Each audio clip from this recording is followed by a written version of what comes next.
She did it. Look at this. Hey, she didn't yawn.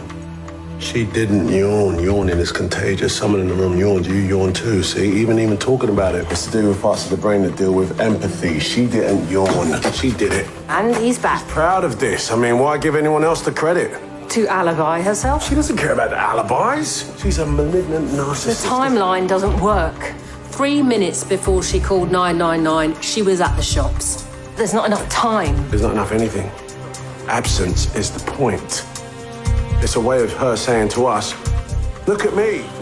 Nash doesn't have the type. Yeah, well, that's the thing about people. They always find ways to surprise you.